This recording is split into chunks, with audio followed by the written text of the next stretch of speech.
नाज़रीन, मुंसिफ टीवी में आपका इस्तकबाल है और आप देख रहे हैं हमारा खास प्रोग्राम हेल्थ और हम।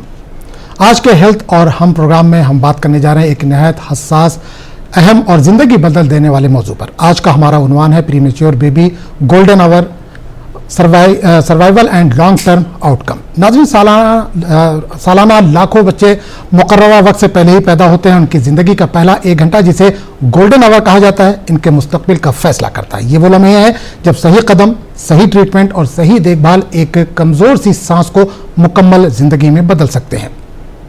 आज के प्रोग्राम में हम जानेंगे प्रीमेच्योर बच्चे की पैदाइश के फ़ौरन बाद डॉक्टर्स क्या इक़दाम करते हैं, गोल्डन आवर किसे कहते हैं और कौन कौन से प्रोटोकॉल हैं जिसको अपनाया जाता है, NICU क्या होता है, माँ बाप का किरदार, जज्बाती चैलेंजेस और घर ले जाने के बाद की देखभाल क्या होनी चाहिए, और सबसे बढ़कर ऐसे बच्चों का लॉन्ग टर्म आउटकम, यानी वो बड़े होकर किस तरह से सेहतमंद जिंदगी गुजार सकते हैं, इस पर हम बात करेंगे। अगर आपके घर में प्रीमेच्योर बच्चे की पैदाइश का खतरा है या आप किसी ऐसे वालिदैन को जानते हैं जो इस मरहले से गुजर चुके हैं, तो आज का प्रोग्राम उनके लिए बेहद कारआमद होने वाला है।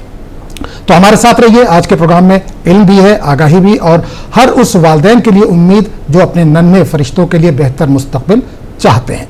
इस अहम इशू पर बात करने के लिए आज हमने दावत दी है डॉक्टर सत्यप्रिया साहू जी को। आप यशोदा हॉस्पिटल मलकपेट में अपनी खिदमत अंजाम दे रहे हैं। डॉक्टर साहब, बहुत बहुत स्वागत है मुंसिफ टीवी में आपका। कैसे हैं आप? शुक्रिया। हाँ, ठीक हूँ मैं। ठीक है।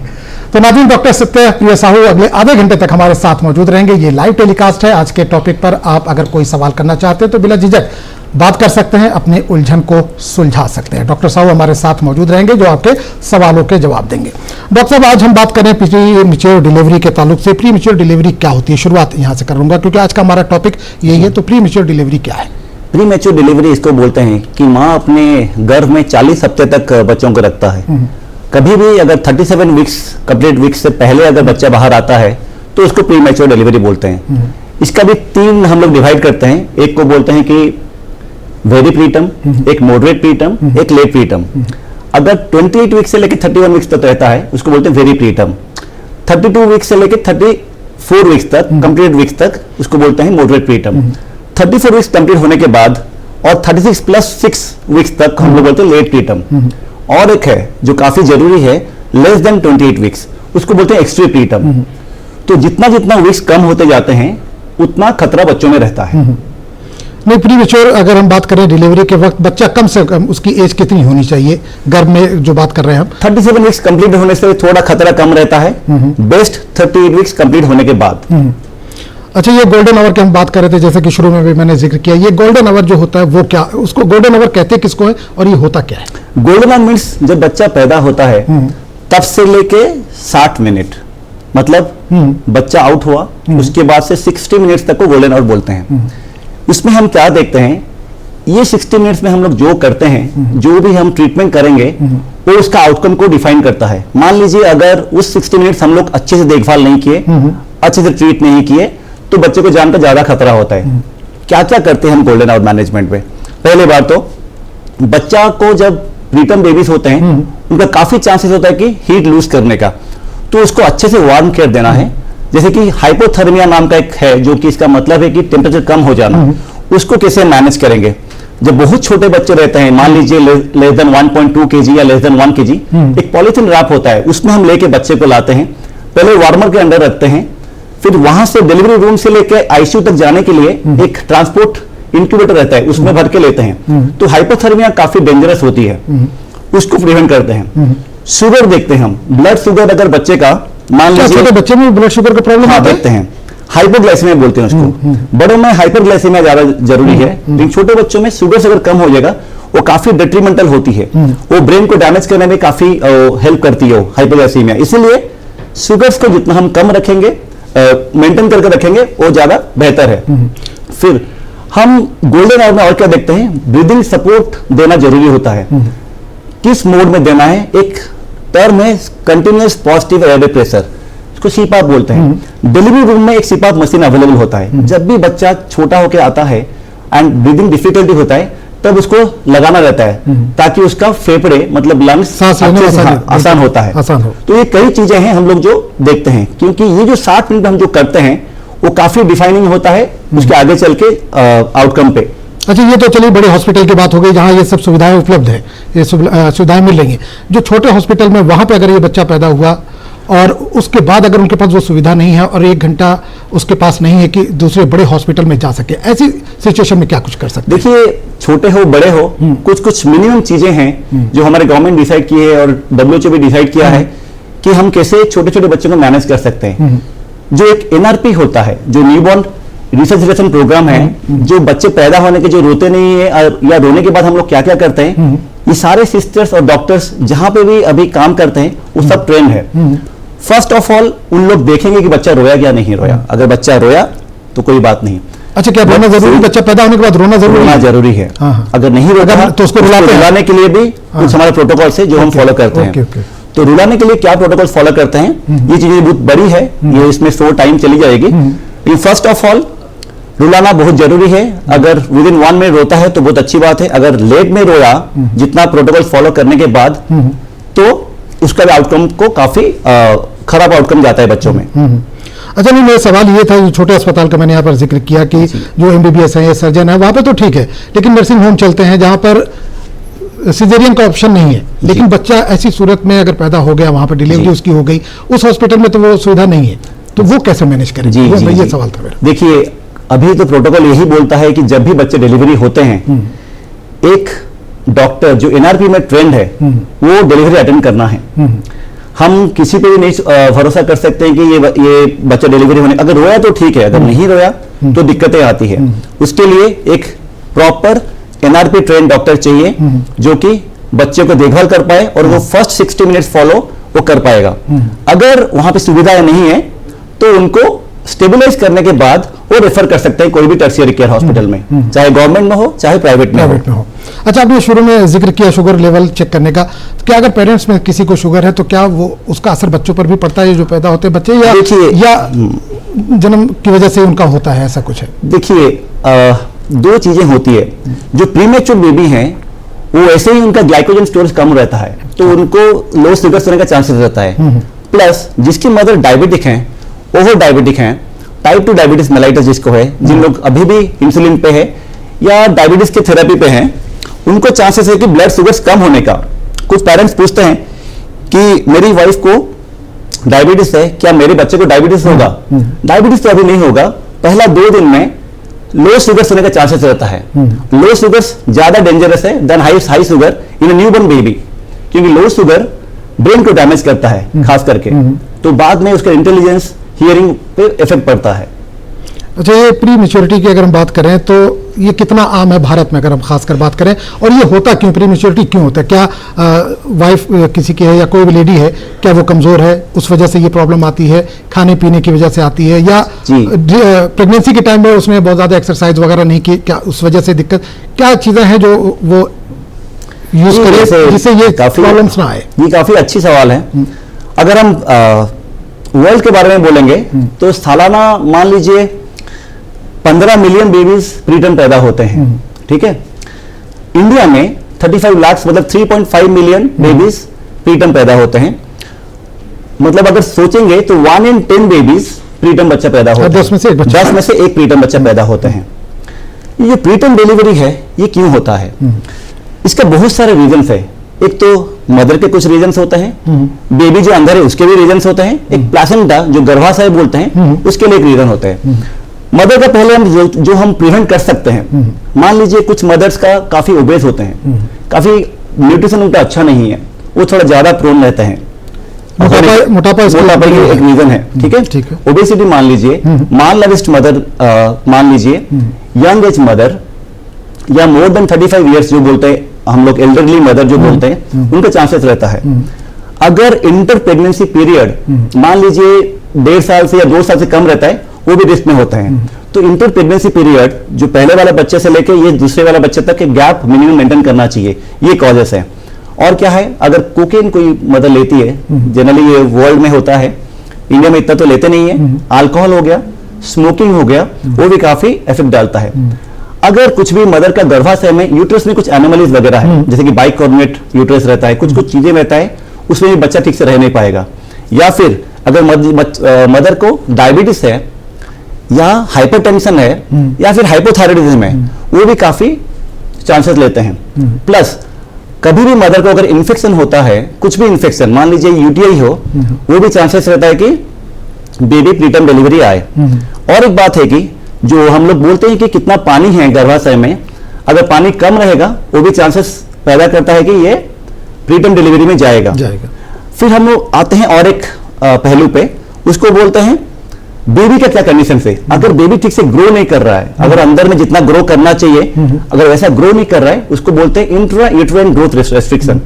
वो बच्चे भी ज्यादा प्रोन है जल्दी आ जाने के लिए, तो उसको आईजीआर बोलते हैं। या फिर अंदर में अगर फिटल डेथ हो गया है, वो भी चांसेस है जल्दी पहले आ जाने का। अच्छा, आपने यहाँ पर जिक्र किया मोटापा एक, और एक चीज और यहाँ पर एक सवाल मैं इसमें ऐड करना चाहूंगा कि आजकल शादी जो है वो लेट हो रही है जी, एज उसकी वजह से ज्यादा हो जा रही है जी। दूसरी शादी हो गई लेकिन जॉब कर रहे हैं, तो वो क्या करते हैं कि भाई थोड़ा सा लेट करेंगे हम प्रेगनेंसी का, उसमें थोड़ा सा टाइम लेते हैं। क्या ये भी एक असल वजह ये रीजन है? जैसे कि बोला, ये सब again stress is also cause of preterm delivery. आप जितना स्ट्रेस लेंगे, मान लीजिए आप लेट में शादी करते हैं, तो प्लान वैसे ही करना चाहिए। मैं ये नहीं बोलता हूँ कि जो भी 35 ईयर्स से अबव हैं वो सब प्रीटर्म डिलीवरी करेंगे। ये एक रिस्क फैक्टर है, ये हो सकता है। और अगर इस रिस्क फैक्टर के साथ साथ अगर उसी मदर को गॉड फॉरबिड अगर हाइपरटेंशन निकले या डायबिटीज निकले तो ज्यादा बढ़ जाता है। और भी एक चीज मैं आपको बोला नहीं, अभी ज्यादातर आईवीएफ करते हैं, इन विट्रो फर्टिलाइजेशन, जिसका अभी बच्चे पैदा नहीं होते हैं, वो ट्राई करते हैं कि इन विट्रो फर्टिलाइजेशन करते हैं। उसमें क्या होता है, चांसेस रहता है कि मल्टीपल प्रेगनेंसीज रहने के लिए, ट्विंस होता है, ट्रिपलेट्स होता है, वो भी चांसेस रहता है कि प्रीटर्म डिलीवरीज। अभी तो फिलहाल जो अर्बन एरियाज में ज्यादा आईवीएफ की वजह से भी हम लोग देख रहे हैं प्रीटर्म डिलीवरीज। तो नाज़रीन, प्री मैच्योर के ताल्लुक से हम बात कर रहे हैं, प्री मैच्योर बेबी के ताल्लुक से हम बात कर रहे हैं। डॉक्टर साहू हमारे साथ मौजूद है। अगर आपके जहन में भी कोई सवाल है तो बिला झिझक आप कॉल कर सकते हैं। नंबर लगातार टीवी स्क्रीन पर मौजूद है, नंबर देखकर आप सवालात के साथ तैयार रहिए। हम थोड़ी देर के बाद कॉलर्स को शामिल करेंगे। एक चीज़ और यहाँ पर डॉक्टर साहब जानना चाहूँगा कि जो प्री मैच्योर बेबी होता है, क्या वो फिजिकली कुछ कमज़ोर होता है नॉर्मल बच्चों की बनिस्बत? जी, कमज़ोर होते हैं। कमज़ोर होते हैं इसका मतलब नहीं कि वो जिंदगी भर के कमज़ोर रहें। जो फर्स्ट 6 to 8 वीक्स रहता है उनका, जो माँ का पेट में मान लीजिए 3 महीना पहले आ गए, वो 3 महीने अगर हम उसको माँ का यूट्रस गर्भाशय जैसा एटमॉस्फेयर बाहर देंगे तो वो अच्छे से ग्रो करेंगे। जैसे कि हम घर पे कैसे उसको नहीं, घर में नहीं, हॉस्पिटल में रहना पड़ेगा एटलीस्ट 34-35 वीक्स तक। उसके बाद अब डिस्चार्ज करके हम उसको फॉलो अप एडवाइस भी देंगे पेरेंट्स को, उसके साथ वो आगे बढ़ सकते हैं। अच्छा, घर पे चलिए आपने डिस्चार्ज कर दिया हॉस्पिटल से, आपने बोला कि 35 डेज या 35 वीक 35 वीक्स आपने हॉस्पिटल में रखा, उसके बाद डिस्चार्ज कर दिया। घर जाने के बाद पेरेंट्स को क्या कुछ इस पे सीख लेने की जरूरत है? 35 वीक्स में अगर बच्चा डिलीवरी कोई भी डॉक्टर करता है, उसका वेट भी देखते हैं, वो वेट कैसा है। मान लीजिए किसी को लेस देन 1 kg था बर्थ वेट, 1.6-1.7 kg में बर्थ वेट नेक्स्ट वेट आ गया। उसके बाद हम लोग पेरेंट्स से बात करते हैं कि क्या क्या आगे चल के करना है। फर्स्ट तो उसका न्यूट्रिशन पे ध्यान देना है, तो ब्रेस्ट फीडिंग अच्छे से करना है। एक स्किन टू स्किन कांटेक्ट होती है, स्टडीज ये बता रहा है कि स्किन टू स्किन कांटेक्ट को यहाँ पे कैंगरू मदर केयर बोलते हैं। मदर या फादर या ग्रैंड पेरेंट्स कोई भी अपना स्किन में बेबी को स्किन लगा के रख सकते हैं। उसमें 3 अच्छी चीजें होती है बच्चों के लिए। एक तो ये मोर्टेलिटी कम करता है, बच्चे का जो डेथ रेट है वो कम कर देता है। दूसरी, ये लो टेम्परेचर जो बच्चों का रहता है वो कम करता है, ठीक है। और तीसरी, ये इन्फेक्शंस कम कर देता है, जो बच्चों में ज्यादा हमारा मोर्टेलिटी के कॉज इन्फेक्शन है वो कम करता है। ये तीनों चीज कम होता है केएमसी में। सो पहले तो घर जाके आप अच्छे से केएमसी करिए, ब्रेस्ट फीडिंग पे फोकस कीजिए, अननेसेसरी कुछ भी फीड ना दीजिए, ओनली मिल्क, मदर मिल्क पे फोकस कीजिए। अच्छा, एक यहाँ पर एक सवाल करना चाहूंगा, ब्रेस्ट फीडिंग आपने कहा मदर मिल्क देना है उसको, लेकिन अगर प्री मैच्योर बेबी है तो क्या मदर ब्रेस्ट फीडिंग करा सकती हैं या उनको कोई दिक्कत आएगी, क्योंकि बच्चा जो है वो पहले डिलीवर हुआ है? नहीं, कम आते हैं, पहला 3 डेज तो कम ही आते हैं। इसीलिए यहाँ पे इंडिया में बहुत जगह पे मिल्क बैंक्स हैं, जैसे कि ब्लड बैंक होती है ना, तो मिल्क बैंक है। जब तक मदर अपना आउटपुट, जो मिल्क आउटपुट ज्यादा ना आए, तब तक हम लोग मिल्क बैंक से भी मंगा कर दे सकते हैं। वो मदर का ही रहता है? हाँ, किसी वो जैसे कि बाकी लोग जैसे कि ब्लड देते हैं, वैसे मिल्क सब कुछ वो अच्छे से क्लीन होके स्टेरिलाइज होके मिल्क बैंक में रहता है। वो परचेज करके या कहीं पे फ्री भी मिलता है, उसको ला के दे सकते हैं। उसके बाद जब अराउंड डे 5 डे 7 डिलीवरी के बाद तब मदर का मिल्क धीरे धीरे आस्ते आस्ते आने लगता है, उसके बाद मदर मिल्क पे देना चाहिए।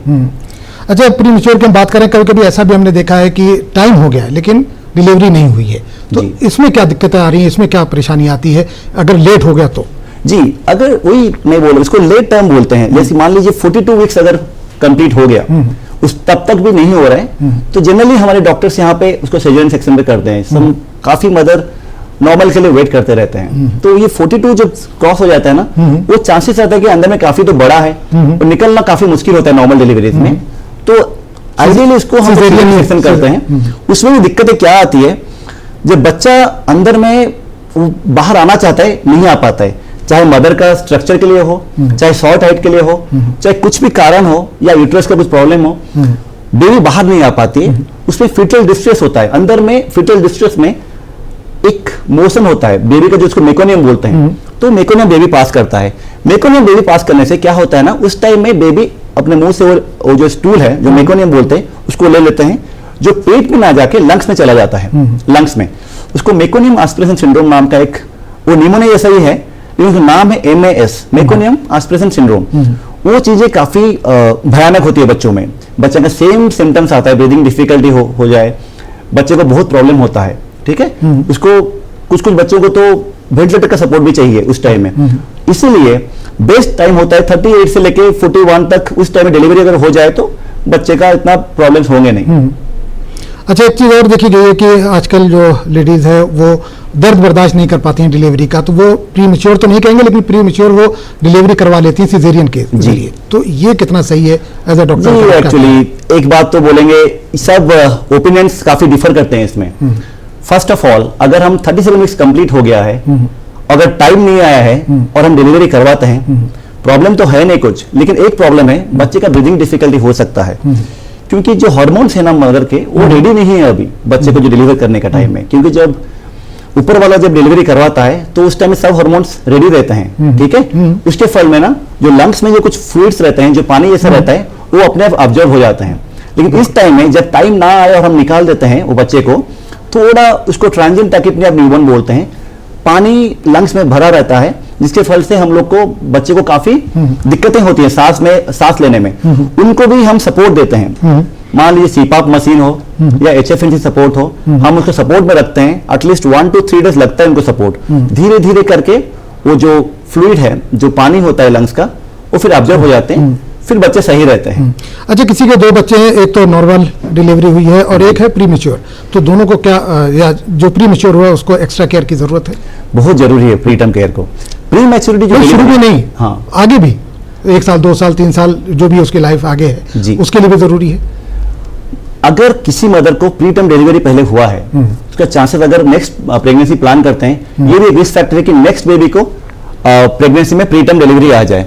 इसीलिए जो हम लोग चाहते हैं कि एक फर्स्ट, मान लीजिए पहला बेबी उनका नॉर्मल बेबी आया, second baby pre term delivery हुआ, थर्ड बेबी जो प्लान करेंगे उसका एक रिस्क रहता है कि प्री टर्म डिलीवरी हो पाए। इसलिए एक प्रॉपर एंटीनेटल चेकअप रहता है, अच्छे से स्कैन्स वगैरह करके देखना पड़ेगा कि बच्चा किस कंडीशन में कैसा है, और सारे चीजें जो मैंने बोला कि जो प्री टर्म बर्थ को प्रिवेंट कर सकता है, वो सब चीजों को हम अगर मान के रहेंगे तो हम ये प्री टर्म बर्थ को अवॉइड कर सकते हैं। अगर ये चीजें हैं तो अगर 100% मानेंगे कि प्री टर्म बर्थ होता है, हार्डली हम 30 से 40% को हम कम मतलब रोक सकते हैं। 60% तो होना ही होना है, प्री टर्म डिलीवरी तो होना ही होना है। अच्छा, एक ICU हमने सुना, आज मैं अभी आने से पहले देख रहा था, ये NICU क्या है? देखिए, ये NICU, ICU, PICU, ये सब ICU का पहले एक न्यूबॉर्न डाल दीजिए बस आप। न्यूनेटल इंटेंसिव केयर यूनिट है ये। इसमें क्या होता है ना, जितने भी न्यूबॉर्न्स हैं, चाहे ये प्री टर्म की बात नहीं है, कोई भी अच्छा बच्चा जिसको सांस में तकलीफ हो, मान लीजिए उसको कुछ भी निमोनिया हो गया, किसी को ब्रेन में इन्फेक्शन है, मेनिंजाइटिस हो गया, बहुत सारे चीजें हैं जिसके लिए NICU हमें चाहिए। कुछ बच्चों में इन्फेक्शन हमें ज्यादा ही कॉज ऑफ मोर्टेलिटी यहाँ पे है। सो इन्फेक्शन जब बच्चे को होता है, उनको एक सेपरेटेड यूनिट में रखना है, उसको NICU बोलते हैं। Extreme preterm, less than 28 weeks gestation age जिसको बोलते हैं हम, या लेस देन 1 kg, उनको NICU में रखना ही रखना है, क्योंकि आगे चल के जो पहला 2 वीक्स जो रहता है बच्चा पैदा होने के बाद, वो काफी जरूरी रहता है आगे का जो भी आउटकम्स हमें देखते हैं बच्चों में, वो निर्धारण करने के लिए।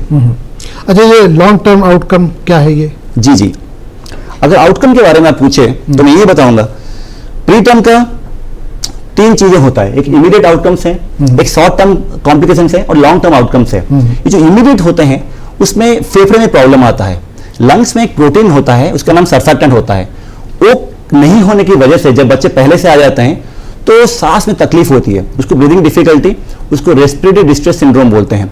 सर्फेक्टेंट करता क्या है, लंग्स में छोटे छोटे यूनिट होते हैं, अल्वेओलाई बोलते हैं, अल्वेओलाई को ओपन रखने के लिए वो हेल्प करती है। तो अगर सर्फेक्टेंट नहीं होती है तो अल्वेओलाई ऐसे जकड़ जाते हैं, जिसके फल से ऑक्सीजन का आदान प्रदान नहीं हो सकता। इसीलिए सर्फेक्टेंट डिफिशियंसी जब रहता है प्रीटर्म में हमें ब्रीदिंग डिफिकल्टी होता है। सेकेंड प्रॉब्लम क्या होता है ना, इन्फेक्शन चांसेस बढ़ रहता है, क्योंकि जो हमारा होता है बच्चों की जो काबिलियत इन्फेक्शन से लड़ने की वो काफी कम होती है, इम्यूनिटी काफी कम होती है, तो इन्फेक्शन चांसेस रहती है। और जैसे कि मैं पहले बताया कि शुगर्स भी कम होने का चांसेस रहता है, उसको हाइपोग्लाइसेमिया बोलते हैं। और एक बात है कि एक हार्ट में जब बच्चा माँ का पेट में रहता है, एक डक्टस आर्टेरियस नाम का एक हार्ट में चीजें होती है जो कि पैदा होने के बाद क्लोज हो जाती है, लेकिन जब बच्चा पहले आ जाता है वो क्लोज नहीं होती है, उसके लिए भी दिक्कतें सांस में आती है, थोड़ा तेज हार्ट बीट भी चलती है, उसका भी ट्रीटमेंट है, मेडिकल ट्रीटमेंट भी है, सर्जिकल ट्रीटमेंट भी है। तो ये हो गया इमीडिएट कॉम्प्लिकेशंस। अगर हम मॉडरेट में जाएंगे, जो 3 हफ्ते के 4 हफ्ते में क्या क्या देख सकते हैं, अगेन उसमें भी इन्फेक्शन आएगा, दूसरा रेटिना खराब होने के चांसेस रहता है। जो प्री मैच्योर बेबीज होते हैं उसमें रेटिना काफी इमेच्योर रहता है, उसको रेटिनोपैथी ऑफ प्रीमैच्योरिटी बोलते हैं। तो हर वक्त 3rd वीक से 4th वीक से हम स्क्रीनिंग स्टार्ट करते हैं ताकि आरओपी है या नहीं है, अगर आरओपी है उसका भी ट्रीटमेंट अवेलेबल है। अच्छा, बच्चों का रेटिना कैसे, इतने छोटे बच्चों का कैसे चेक करते हैं, मतलब हम हाँ, इसको ऑप्थल जो डिपार्टमेंट है वो आके देखते हैं, वो अपना स्लिट लैंप से वो देखते हैं रेटिना का कैसा है। रेटिना पूरा देखते नहीं है, वहां पे जो ब्लड वेसल्स हैं, जो बड़े हैं तो वो तो बता सकते हैं, देख के भाई पढ़ के बोल सकते हैं, लेकिन छोटा बच्चा है जी, बॉर्न बेबी है, तो वो कैसे पता चलता है? एक्चुअली उसमें ये पता चलता है कि जब भी हम रेटिना जो एग्जामिनेशन करते हैं, रेटिना तभी बोलते हैं अगर हम जो स्लिट लैंप पे देखते हैं अगर उसमें भी थोड़ा वो वेसल्स जो होता है ना वो स्ट्रेट नहीं होता है, थोड़ा टॉर्चस होता है, ऐसा टेढ़ा मेढ़ा होके या सूजन फूल के जाता है, इसका मतलब है उसका रेटिना खराब होने जा रहा है। अगर ये खराब हो गया ना तो आगे चल के बच्चे देख नहीं पाएंगे, इसलिए उनका ट्रीटमेंट हो रहा है, इवन इफ इंजेक्शन भी आता है और अभी लेजर सर्जरीज भी करते हैं उसके लिए, जिसके लिए ये काफी ट्रीटेबल है। इसलिए कुछ चीजें हैं जो भी ट्रीटेबल है, इसलिए पहले से हम स्क्रीन करते हैं, अगर ये निकलता है तो उसको ट्रीट करके सही कर सकते हैं। अच्छा, और मान लीजिए जो लॉन्ग टर्म के बारे में बोले, और लॉन्ग टर्म कॉम्प्लिकेशंस में बहुत चीजें हैं, मैं 2-3 चीजें ही बोलूंगा ज्यादा। किसी को सांस लेने में जो तकलीफ होती है वो काफी लॉन्ग टर्म जाती है, बहुत लंबे समय तक उसका सांस में, उसको ब्रोंकोपल्मोनरी डिस्प्लेसिया बोलते हैं, बीपीडी मतलब क्रोनिक लंग डिजीज बोलते हैं, ये हो सकता है।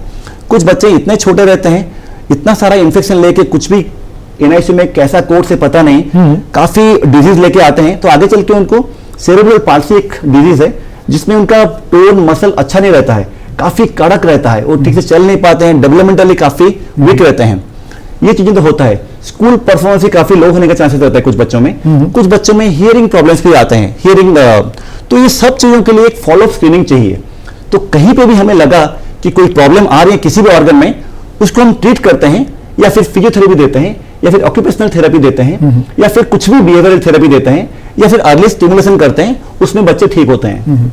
अच्छा, किसी लेडी की बात करें, अगर उसने कंसीव कर लिया, उसके पास 9 महीने का टाइम है जी, क्या क्या वो एहतियात बरतें और कब कब डॉक्टर के पास जाएं कि ये प्री मैच्योरिटी वाली जो चीज है वो सामने ना आए, क्या क्या टेस्ट करवा सकते हैं इस ताल्लुक से बता सकते हैं? WHO ये बोलता है कि 8 बार मिनिमम बिफोर डिलीवरी जाना है आपको हॉस्पिटल, फर्स्ट ट्राइमेस्टर में एक बार, सेकेंड ट्राइमेस्टर में एक बार, ऐसा है।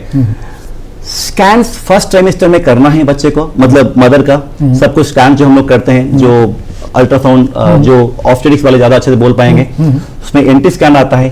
फिर सेकंड ट्राइमेस्टर में टीफा स्कैन हम लोग करते हैं, TIFF स्कैन जो 20 वीक्स में हम लोग करते हैं, 20 वीक्स में TIFF स्कैन कुछ भी एनोमलीज वगैरह है कि नहीं वो देखने के लिए।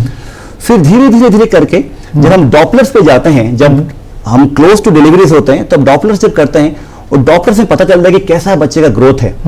और डॉपलर्स का काफी पैरामीटर्स हैं जो बताता है कि ग्रोथ बच्चे का कैसा है। मान लीजिए बच्चा अच्छे से ग्रो नहीं कर रहा है, अगर ग्रो नहीं कर रहा है, उसका काफी पैरामीटर्स है एक्चुअली, ग्रो नहीं कर रहे तो जल्दी से उसको डिलीवरी करना है। मान लीजिए 3 चीजें हैं उसमें, एक तो यूट्राइन आर्टरी का रेजिस्टेंस बढ़ना, एक जो हमारा रिवर्सल होता है, एईडी बोलते हैं, एब्सेंट एंड डायस्टोलिक फ्लो, और एक reversal of and diastolic flow, ठीक है। उसमें क्या होता है ना, जो reversal of and diastolic flow है, हम वीकली एटलीस्ट 2 बार देखना है स्कैन कर करके। अगर आरईडीएफ चल रहा है तो हमें एटलीस्ट 34 डेज के बाद ही डिलीवरी कर देना है, उसको वेट नहीं कर सकते, क्योंकि बच्चे को कुछ ब्लड सप्लाई नहीं जा रहा है। तो जो इतनी जल्दी अगर बच्चे की डिलीवरी करा दिया तो बच्चा, देखिए इसमें बेनिफिट वे रखते हैं। अगर स्कैन्स अगर खराब जा रहे हैं तो बच्चा अंदर में कुछ ब्लड सप्लाई नहीं जा रहा है, ना पेट में, ना लंग्स में, ना कहीं पे भी, तो बच्चा निकाल के बाहर में ट्रीट करना बेटर है। अगर बच्चे को ऐसे ही छोड़ देंगे तो एक तो वेट तो नहीं बढ़ेगी, प्लस उसका चांसेस है कि बाहर में जाके इन्फेक्शन होने का, जो कि हम लोग एनईसी बोलते हैं, क्योंकि काफी जगह पे ब्लड सप्लाई ठीक से होती नहीं है, उसके लिए प्रॉब्लम से आएंगे। तो चलिए चलते चलते उन पेरेंट्स के लिए कोई मैसेज देना चाहेंगे जिनके घर पे नए मेहमान आने वाले हैं या वो ये खुशियां हासिल करने वाले हैं, उनके लिए कोई जैसे कि मैं ये बताता हूँ कि पेरेंट्स, मैं हमेशा भी बोलता हूँ, मेरे पेशेंट्स को भी बोलता हूँ, पेरेंट्स हमेशा से पहले डॉक्टर्स हैं बेबी के। फर्स्ट, जब आपके घर में कोई बच्चा हो, ऐसा बच्चा या फिर होने वाला हो कि आपको कोई, अभी डॉक्टर ने बताया कि अभी हम बच्चे को जल्दी डिलीवरी करना है, सो डोंट बी एंग्शियस। यहाँ पे ट्रीटमेंट है, अभी इतनी आगे बढ़ चुकी है हमारे देश या हमारी वर्ल्ड, तो सबका ट्रीटमेंट है।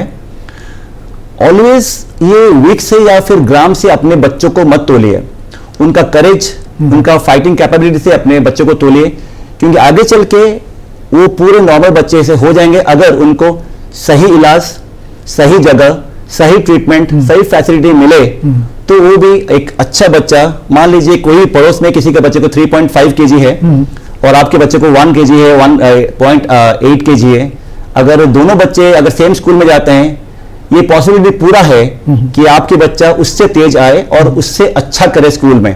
उसके लिए एक अच्छा केयर चाहिए, एक अच्छा पेरेंटिंग चाहिए। जो जो चीजें मैंने बोला वो प्लीज फॉलो अप करना पड़ेगा।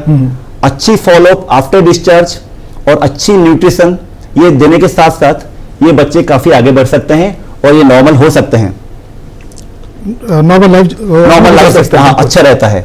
बट मैं और एक चीज बट ऐड कर रहा हूं, अगर किसी बच्चे में मान लीजिए कोई लेस देन 1 kg में है, बहुत छोटे हैं, 400-500 ग्राम, 600 ग्राम, और उनके बहुत सारे कॉम्प्लिकेशंस आईसीयू में हैं, जैसे कि उनका ब्लीडिंग, ब्रेन में कुछ ब्लीडिंग आ गया, या फिर बहुत सारे इन्फेक्शंस थे, या ब्रेन में इन्फेक्शन था, ऐसे बहुत सारे चीजें हैं जिसके लिए आगे चल के उनको काफी फिजियोथेरेपी, ऑक्यूपेशनल थेरेपी देना पड़ेगा।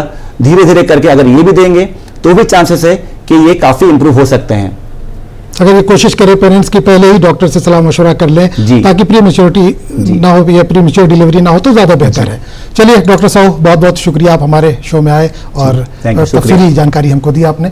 तो नाज़रीन, उम्मीद है कि आज का ये प्रोग्राम आपके लिए मालूमाती भी रहा होगा और हौसला बढ़ाने वाला भी। प्री मैच्योर बच्चों का मौजू बज़ाहिर तिब्बी ज़रूर है, लेकिन हकीकत में ये जज्बात, जिम्मेदारी और मुसलसल देखभाल का सफ़र है। आज डॉक्टर सत्यप्रिया साहू ने जिस बारीकी से इस पर रोशनी डाली, वो यकीनन उन तमाम खानदानों के लिए उम्मीद का दरवाज़ा खोलती है जो इस मरहले से गुजर रहे हैं। अगर आपके अहले खाना या आपके जानने वालों में कोई प्री मैच्योर डिलीवरी के खदशे या तजुर्बे से गुजर रहा है तो याद रखिए, वक्त पर कदम उठाना, सही अस्पताल का इंतखाब और माहिरीन की हिदायत पर अमल, यही इन बच्चों की जिंदगी बदल देते हैं। नाज़रीन, सेहत से जुड़ी हर बात, हर आगाही और हर रहनुमाई के लिए मुनसिफ टीवी का प्रोग्राम हेल्थ और हम हमेशा आपके साथ है। अपनी सेहत का ख्याल रखिए, अपने बच्चों का ख्याल रखिए और आगाह रहिए, क्योंकि सेहत ही जिंदगी है। आदाब।